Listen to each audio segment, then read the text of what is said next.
نحمده ونصلي على رسوله الكريم أما بعد فأعوذ بالله من الشيطان الرجيم بسم الله الرحمن الرحيم ما كان لبشر أن يؤتيه الله الكتاب والحكم والنبوة ثم يقول للناس كونوا عبادا لي من دون الله ولكن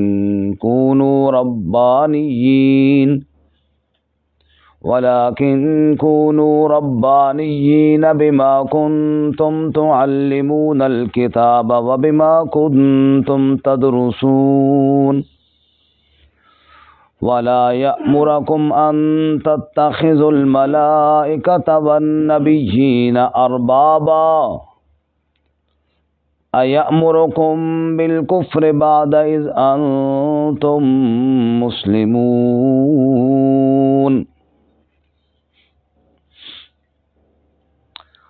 ما کان لبشر نہیں جائز کسی بشر کے لیے ان یؤتیہ اللہ الکتاب والحکم والنبوہ کہ اللہ اسے کتاب اور حکم اور نبوت دے ثم یقول للناس پھر وہ کہے لوگوں سے کونوا عبادا لی من دون اللہ ہو جاؤ عبادت کرنے والے میرے لیے اللہ کے علاوہ ولیکن کونوا ربانیین اور لیکن ہو جاؤ رب والے بما کنتم تعلمون الکتاب اس لیے کہ تم تعلیم دیتے ہو کتاب کی وبما کنتم تدرسون اور اس لیے کہ تم پڑھتے پڑھاتے ہو ولا یأمرکم ان تتخذوا الملائکۃ والنبیین اربابا اور نہ یہ حکم دیتے ہیں تمہیں کہ تم فرشتوں اور نبیوں کو رب بناؤ ایامرکم بالکفر بعد اذ انتم مسلمون کیا وہ تمہیں کفر کا حکم دیتے ہیں اس کے بعد جب کہ تم مسلمان ہو سبحان ربک رب العزت عما یصفون وسلام علی المرسلین والحمد للہ رب العالمین اللهم صل على محمد وعلى آل محمد كما صليت على إبراهيم وعلى آل إبراهيم إنك حميد مجيد اللهم بارك على محمد وعلى آل محمد كما باركت على إبراهيم وعلى آل إبراهيم إنك حميد مجيد معزز سامعین، سورہ آل عمران میں نصارہ کے شبہات کے جوابات توحید اور رسالت سے متعلق، اس سے قبل سورت کی ابتدا سے تقریباً لے کر یہاں تک یہ توحید سے متعلقہ شبہات کے جوابات ہیں، جس میں عیسیٰ علیہ السلام کا ذکر ہے، حضرت مریم علیہ السلام کا ذکر ہے، زکریا علیہ السلام کا ذکر ہے، اور یہ بتایا گیا کہ سب اللہ کے برگزیدہ اور نیک بندے تھے، نہ اللہ کی اولاد تھے نہ اللہ کے شریک تھے، اللہ اولاد سے بھی پاک ہے اور اللہ شریکوں سے بھی پاک ہے۔ آج کا جو سبق ہے یہ اس دعوت توحید جو خصوصاً نصارہ کو دی گئی ہے اس کی آخری 2 آیات ہیں، اور ان آیات میں واضح طور پر یہ بتایا گیا کہ عیسیٰ علیہ السلام ہوں یا دیگر انبیاء میں سے کوئی اللہ کے نبی ہوں، جن کو اللہ تعالیٰ نے کتاب دی، جن کو اللہ نے نبوت دی، ان کی تعلیمات میں شرک کی بات ہے ہی نہیں۔ اللہ کی جتنی بھی آسمانی کتابیں ہیں ان میں صرف اللہ ہی کی عبادت کا حکم دیا گیا ہے۔ اللہ کے جتنے انبیاء ہیں سب انبیاء کی دعوت توحید ہی ہے۔ کسی نبی نے یا کسی آسمانی کتاب میں شرک کی اجازت نہیں دی گئی۔ ہر نبی کی دعوت یہ ہے کہ عبادت کے لائق صرف کون ہے؟ ارشاد فرمایا یہ مناسب ہی نہیں، ممکن ہی نہیں کہ اللہ بھیجے اپنے نبی کو کہ جاؤ لوگوں کو میری عبادت کی طرف بلاؤ، اور وہ نبی نعوذ باللہ کہیں کہ نہیں اللہ کی نہیں ہماری عبادت کرو۔ یہ ممکن ہی نہیں ہے۔ وہ اللہ کے نبی تبھی ہیں جب وہ اللہ کی طرف لوگوں کو بلا رہے ہیں، تو یہی تو ان کی شناخت اور یہی ان کی پہچان ہے۔ ہمارے استاد سے حضرت مولانا بشیر احمد صاحب رحمۃ اللہ علیہ، وہ فرماتے ہیں ایک بندہ کسی جگہ رشتہ پسند کرے اور ایک بندے کو بھیجے جاؤ میرے لیے وہاں سے نا ان سے بات کرو، وہ جا کے اس کی بات کرنے کے بجائے اپنی بات چلانے شروع کر دیں، تو کتنا عجیب اس کو لگے گا کہ میں نے اس کو کس لیے بھیجا تھا، یہ بجائے اس کے کہ میری بات کرتا اور اس نے اپنی بات چلانی شروع کر دی۔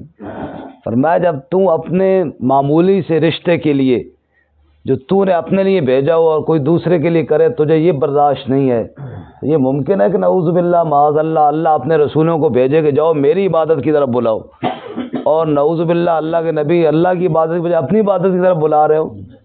یہ تو بات عقل کے خلاف ہے۔ سارے انبیاء سب کی متفقہ دعوت یہ ہے کہ عبادت کے لائق صرف کون ہے؟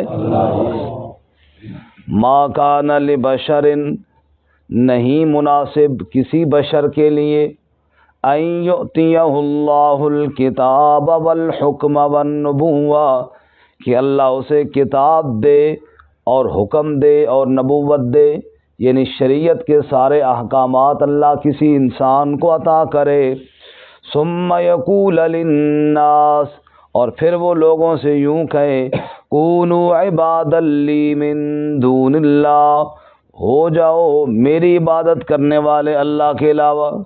یہ بات مناسب ہی نہیں، یہ بات جائز ہی نہیں کہ اللہ نے نبوت اور شریعت دی ہو اور وہ کہہ رہا ہو نہیں اللہ کی نہیں بلکہ میری عبادت کرو، نعوذ باللہ۔ فرمایا ایسا نہیں ہو سکتا۔ وَلَٰكِن كُونُوا رَبَّانِيِّينَ، اور لیکن ہو جاؤ تم سارے رب والے۔ کس والے ہو جاؤ؟ بولو۔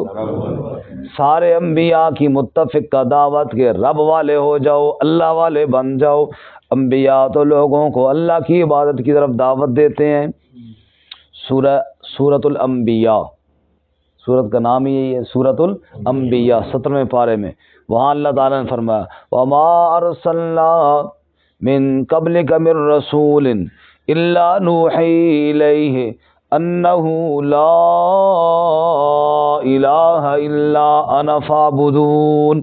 اے میرے حبیب صلی اللہ علیہ وسلم، آپ سے پہلے جتنے رسول بھی ہم نے بھیجے، ہر رسول کی جانب ہم نے یہ وہی بھیجی لا الہ الا انا، اس کائنات میں میرے علاوہ عبادت کے لائق فعبدون، پس میری ہی عبادت کرو۔ یہ سارے انبیاء کی متفقہ دعوت ہے۔ تو فرمایا کسی نبی نے یہ نہیں کہا کہ جناب ہماری عبادت کرو، ولیکن کونوا ربانیین، سارے انبیاء کہتے ہیں رب والے بن جاؤ، اللہ کی عبادت کرنے والے بن جاؤ۔ اور پھر آگے اللہ اہل کتاب سے کہتے ہیں تم تو کتاب پڑھتے پڑھاتے ہو، تورات انجیل، آسمان کی کوئی کتاب بھی پڑھنے پڑھانے والا بندہ وہ شرک نہیں کر سکتا اگر اس کے اندر ضد نہ ہو تو۔ اب آپ دیکھ لیجئے قرآن مقدس، بندہ کوئی تفسیریں نہ پڑھے، کوئی لمبی چوڑی تقریریں نہ سنے، صرف قرآن مجید کا ترجمہ سنتا رہے تو انشاءاللہ توحید اس کے اندر کوٹ کوٹ کر بھری جائے گی۔ قرآن مجید کی آیات ہیں ہی ساری توحید سے لبریز۔ اللہ تعالیٰ کی کتابیں جتنے بھی ہیں سب وحدانیت الہی سے لبریز ہیں۔ انسان شرک کے قریب بھی نہیں پھٹکے گا اگر اللہ کی کتاب کے قریب آئے گا تو۔ ہاں یہ الگ بات ہے کہ اللہ کی کتاب کو چھوڑ دے اور پھر دیگر کتابوں کے پیچھے اور کہانیوں اور باتوں کے پیچھے پھرتا رہے، پھر اس میں آئے گی شرک والی باتیں۔ لیکن اگر اللہ کی کتاب کے قریب آئے گا تو شرک اس کی جڑوں سے کٹ جائے گا اور اللہ تعالیٰ اسے توحید کے نور سے لبریز فرما دیں گے۔ اللہ ہمیں کتاب اللہ کے ساتھ جڑنے کی توفیق عطا فرمائے۔ اس نے فرمایا وَبِمَا كُنتُمْ تُعَلِّمُونَ الْكِتَابَ، اس لیے کہ تم کتاب پڑھتے پڑھاتے ہو، وَبِمَا كُنتُمْ تَدْرُسُونَ، اور تم کتاب کا درس دیتے ہو، جو کتاب اللہ کا درس دیتے ہوں اور سنتے سناتے ہوں، ان کے تو مناسب ہی نہیں کہ وہ شرک کی بات کریں۔ معلوم ہوا کتاب اللہ کا درس قرآن جو ہے یہ اللہ تعالیٰ ایمان نصیب کرتے ہیں تو اس قرآن کے ذریعے کرتے ہیں۔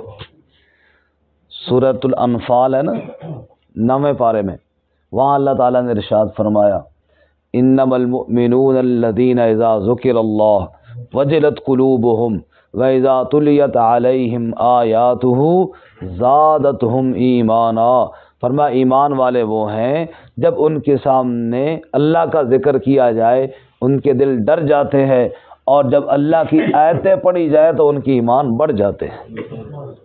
جب اللہ کی آیتیں پڑھی جائے تو ایمان کیا ہو جاتے ہیں؟ بولو، بڑھ جاتے ہیں۔ تو اللہ تعالیٰ میں قرآن مجید کے ساتھ مرتے دم تک قائم رکھا، اور یہی قرآن مقدس ہی تو ہے جو اللہ تعالیٰ کی آیات ہمارے پاس ہیں۔ ہم تو وہ لوگ ہیں نبی صلی اللہ علیہ وسلم کو نہ دیکھ سکے، آپ صلی اللہ علیہ وسلم کے صحابہ کو بھی نہ دیکھ سکے، آپ کے صحابہ کو دیکھنے والے تابعین کو بھی نہ دیکھ سکے، تبع تابعین کو بھی نہیں دیکھ سکے۔ راجہ صاحب کم از کم سانو تو دیکھو نا، اختہ پٹو نا، چلو تابعین تو نظر نہیں آئے، راجہ صاحب آج سو گئے۔ بہرحال ہم تو وہ لوگ ہیں کہ ہم تو بہت بعد میں آئے ہیں، صحابہ کو نہ دیکھ سکے، قرآن نبی پاک صلی اللہ علیہ وسلم کو نہ دیکھ سکے، لیکن قرآن مجید تو ہمارے پاس ہے نا۔ قرآن مقدس تو اللہ کی آیات اسی طرح موجود ہیں جس طرح نبی صلی اللہ علیہ وسلم پہ نازل ہوئی، اور حالت ہمارے یہ ہے کہ زندگی گزر گئی ہے، 50-60 سال گزر گئے ہیں، ایک مرتبہ بھی ہم نے قرآن کو بھی نہیں دیکھا۔ دیکھنے کا مطلب یہ ہے کہ ایک دفعہ بھی نہیں سنا ہے اس کو۔ تو پھر اللہ تعالیٰ فرماتے ہیں کتاب اللہ کو پڑھنے پڑھانے والے وہ تو یہ جانتے ہیں کہ انبیاء کی دعوت دعوت توحید ہے، انبیاء کی دعوت دعوت شرک نہیں ہے، شرک کی جڑیں کاٹنے والے ہیں اللہ کے سارے نبی اور اللہ کی ساری کتابیں۔ وَلَا يَأْمُرَكُمْ، اور نہ تمہیں نبی یہ حکم دیتے ہیں ان تتخذوا الملائکۃ والنبیین اربابا، کہ تم فرشتوں اور نبیوں کو رب بناؤ۔ کسی نبی نے یہ نہیں کہا اللہ کو چھوڑ کر فرشتوں کو پکارو، کسی نے نہیں کہا اللہ کو چھوڑ کر کسی نبی کو رب بناؤ اور پکارو۔ نہ فرشتے رب ہیں نہ نبی رب ہیں، تو پھر اور کائنات میں کون رب ہو سکتا ہے؟ پھر رب صرف کون ہے؟ اللہ۔ سارے بولے نا جی اللہ، صرف رب کون ہے؟ اللہ۔ ایک اللہ جو ہے سب کی حاجتیں پوری کرنے والا ہے، باقی سب اللہ تعالیٰ کے بندے ہیں۔ ہاں عزت اللہ نے سب کو عطا فرمائی ہیں، لیکن رب صرف اللہ ہی کی ذات ہے۔ قرآن مجید میں رب العالمین فرماتے ہیں قیامت کا دن ہوگا، اللہ تعالیٰ فرشتوں سے پوچھیں گے 22ویں پارے میں، وَيَوْمَ نَحْشُرُهُمْ جَمِيعًا ثُمَّ نَقُولُ لِلْمَلَائِكَةِ، پھر ہم سب کو اکٹھا کریں گے اور فرشتوں سے پوچھیں گے أَهَؤُلَاءِ إِيَّاكُمْ كَانُوا يَعْبُدُونَ، کیا یہ لوگ تمہاری پکارے کرتے تھے؟ قَالُوا سُبْحَانَكَ، فرشتے کہیں گے نہیں یا اللہ تو شریکوں سے پاک ہے، تو شریکوں سے بھلا ہمیں کیا پتا کسی نے پکارا یا نہیں، عبادت کے لائق ہم تھوڑے ہیں یا اللہ عبادت کے لائق تو تیری ذات ہے۔ اور اسی طرح سورہ فرقان میں ہے اللہ تعالیٰ وہاں قیامت والے دن اولیاء اللہ سے پوچھیں گے کہ انتم اضللتم عبادی ہؤلاء ام هم ضلوا السبیل، تم نے میرے بندوں کو گمراہ کیا تھا، تم نے ان کو کہا تھا ہماری پکاریں کرو، یا یہ خود بھٹک گئے؟ تو اللہ کے پاک باز بندے کہیں گے قالوا سبحانک، اے اللہ تو شریکوں سے پاک ہے، ہم نے ان کو کب کہا تھا؟ ہم نے تو کہا تھا عبادت کے لائق صرف کون ہے؟ انبیاء ساری کی دعوت، اولیاء اللہ کی یہی دعوت۔ عیسیٰ علیہ السلام کے بارے میں انشاءاللہ سورۃ المائدہ میں ہم پڑھیں گے، اللہ تعالیٰ عیسیٰ علیہ السلام سے پوچھیں گے۔ راجہ صاحب اللہ تعالیٰ کس سے پوچھیں گے؟ آج بہت خیر ہو گیا، راتی محروب کا ذرا نہیں سوتے ہو، راتی سوتے کرو نا جی۔ اذ قال اللہ یا عیسیٰ ابن مریم، اللہ عیسیٰ ابن مریم سے پوچھیں گے انت قلت للناس، کیا تو نے لوگوں سے کہا تھا اتخذونی و امی الہین من دون اللہ، کہ مجھے اور میری امی کو الہ بناؤ اللہ کے علاوہ؟ قال سبحانک، عیسیٰ علیہ السلام کہیں گے یا اللہ تو شریکوں سے پاک ہے۔ جب عیسیٰ علیہ السلام بھی یہ کہیں گے اللہ شریکوں سے پاک ہے، باقی انبیاء بھی یہ کہیں گے، تو پھر تمہیں کس نے کہا ہے اللہ کے علاوہ کسی کو اور رب بناؤ؟ رب صرف کون ہے جی؟ فرمایا وَلَا يَأْمُرَكُمْ ان تتخذوا الملائکۃ والنبیین اربابا، اور تمہیں کسی نبی نے یہ بھی نہیں حکم دیا تم فرشتوں اور نبیوں کو رب بناؤ۔ کیوں؟ اللہ کے علاوہ کسی کو رب بنانا یہ تو کفر ہے۔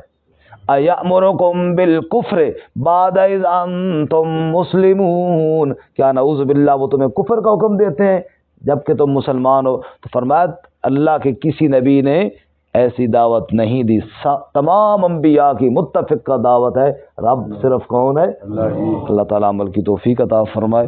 ترجمہ دوبارہ سنیں۔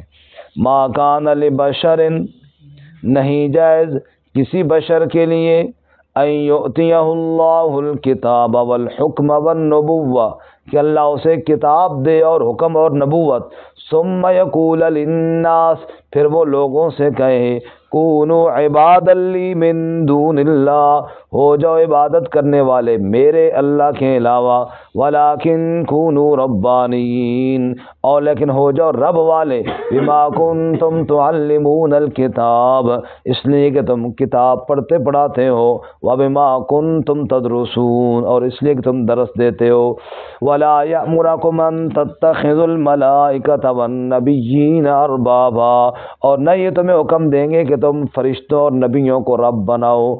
ایامرکم بالکفر بعد اذ انتم مسلمون، کیا وہ تمہیں کفر کا حکم دیتے ہیں اس کے بعد جب کہ تم مسلمان ہو؟